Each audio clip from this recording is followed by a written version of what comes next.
Hi, I'm Sarah Moskowitz. I'm a certified child passenger safety technician in Providence, Rhode Island, and today I'm going to be demonstrating how to install the Graco Slimfit-3-LX forward facing using the lower anchor system, the latch system.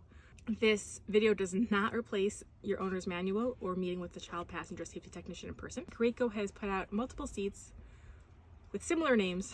I'll list some of them over here. The overall process will probably be very similar, but each seat might have its own specific rules and regulations. So always make sure to consult your owner's manual. The Slimfit-3LX forward faces to 65 pounds or 49 inches. And if you want to be installing with the lower anchors, the child must be under 45 pounds. If the child's over 45 pounds, you must install using the seatbelt. You might notice that in this sedan, there's actually a seatbelt coming down here. That is for the middle seating position, which in this vehicle is too narrow for anybody to fit in. And it actually overlaps with where the lower anchor bar is in the seat. When I'm installing the lower anchors for the purposes of this video, I'm actually crossing over the seatbelt.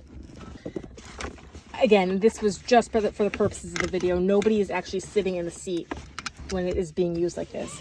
So if you think you might have something called overlap, like I have here when you're installing, I would highly encourage you to reach out to a local technician and just be aware of some restrictions that you may have.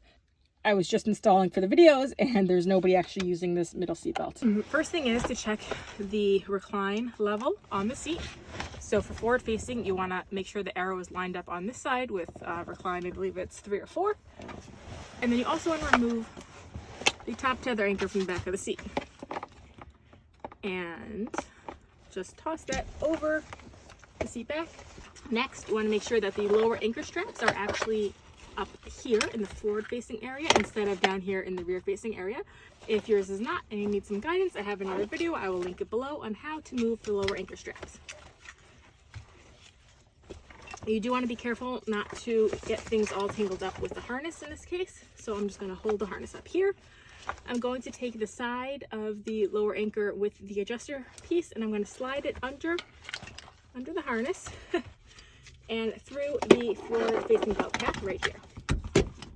The end that does not have an adjuster button is actually attached to the seat with a metal bar, and I'm going to make sure that goes right over here. And once again, checking that everything is flat.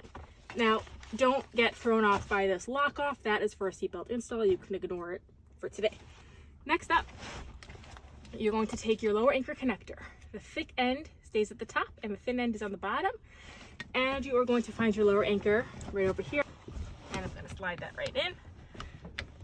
Locate the bar and it's going to click into place. Okay, I'm going to make sure that nothing is tangled. I'm going to repeat the process on the opposite side.